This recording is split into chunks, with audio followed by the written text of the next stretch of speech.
നമസ്കാരം. ചാനൽ 5+ലേക്ക് സ്വാഗതം. ഞാൻ നാസർ ബേപ്പൂർ.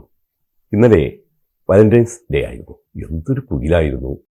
വാട്സപ്പ് നിറയെ വാലന്റൈൻസ് ഡേ ആശംസകൾ, സോഷ്യൽ മീഡിയ നിറയെ വാലന്റൈൻസ് ഡേയെക്കുറിച്ചുള്ള പാടിപ്പുകഴ്ത്തലുകൾ.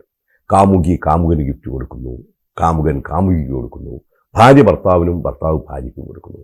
ചില കോളേജ് പിള്ളേർ അവിടുത്തെ സുന്ദരികളായ കോളേജ് കുമാരികൾക്ക് മുഴുവനും ഗിഫ്റ്റ് കൊടുക്കുന്നു. ഫ്രീക്കന്മാർ മണ്ടി നടന്ന് പൂ വാങ്ങുന്നു, കൊടുക്കുന്നു. അങ്ങനെ ഈ ദിനത്തിൽ ഗിഫ്റ്റുകളിലൂടെ പല പുതിയ പ്രണയങ്ങളും തളിർക്കുന്നു, പൂക്കുന്നു.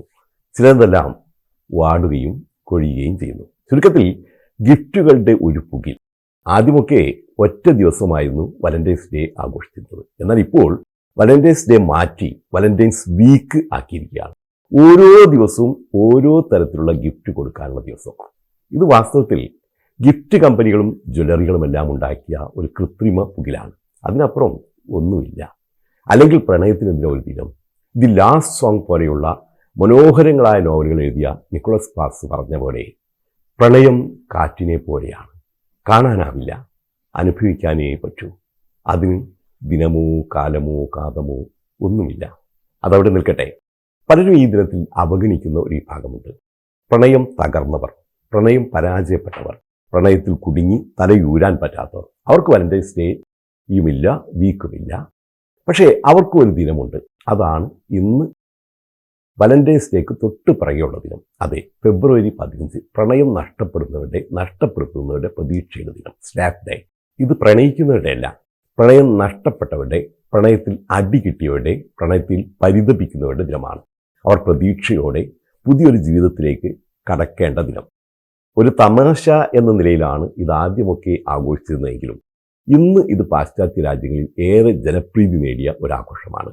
മലയാളികൾക്ക് അധികം പരിചയമില്ലാത്ത ദിനം. മുൻകാല നിരാശകളെക്കാൾ ആത്മാഭിമാനത്തിനും സന്തോഷത്തിനും മുൻഗണന നൽകാനുള്ള ഓർമ്മപ്പെടുത്തലാണ് ഈ ദിനം. ഒരു കാര്യം ഉറപ്പാണ്, എല്ലാ പ്രണയവും എന്നേക്കുമായി തുടരണം എന്നില്ല. ചില ബന്ധങ്ങൾ സ്വാഭാവികമായും അവസാനിക്കും, ചിലത് അനിവാര്യമായും അവസാനിപ്പിക്കേണ്ടിയും വരും. ചില ബന്ധങ്ങൾ അപകടകരമായിരിക്കും, ചിലത് വിഷലിപ്തവും ആയിരിക്കും. അപ്പോൾ അവ അവസാനിപ്പിക്കുന്നത് ഒരു തെറ്റല്ല, പൂർണ്ണമായും ഒരു ശരിയാണ്. അത് തന്നെയാണ് ഇത് ആളുകളെ ഓർമ്മിപ്പിക്കുന്നത്. അങ്ങനെ അവയെല്ലാം അവസാനിപ്പിച്ച് ഒരു പോസിറ്റീവ് ചിന്ത നിങ്ങളിലേക്ക് കടന്നു വരേണ്ട ദിനമാണിന്ന്.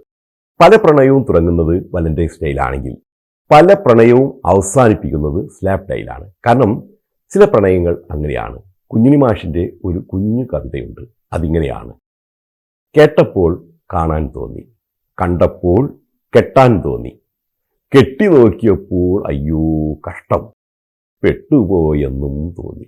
അങ്ങനെ കണ്ടപ്പോൾ കെട്ടാൻ തോന്നിയ പല ബന്ധങ്ങളും അടുത്തറിയുമ്പോൾ പെട്ടുപോയെന്ന് തോന്നിയവർക്ക് കവിതാവിനെ വിഷം കൊടുത്തും ആസിഡ് ഒഴിച്ചും കൊല്ലാനുള്ള ദിനമല്ല, അവളെ അല്ലെങ്കിൽ അവനെ തെറി വിളിക്കാനുള്ള ദിനവുമല്ല. മാന്യമായി ബന്ധം പറഞ്ഞൊഴിയാനുള്ള ദിനമാണിന്ന്.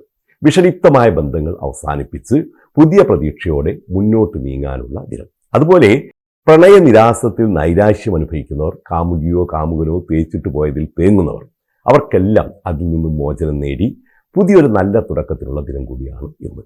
തേച്ചിട്ട് പോയവരോട് എപ്പോഴെങ്കിലും പക പോക്കണമെന്ന് തോന്നിയിട്ടുണ്ടെങ്കിൽ അതൊഴിവാക്കി അവരവരുടെ വഴിക്ക് വിട്ട് തന്നിലേക്ക് ശ്രദ്ധ കേന്ദ്രീകരിക്കാനുള്ളൊരു ചെറിയ ഓർമ്മപ്പെടുത്തൽ ഈ ദിനം.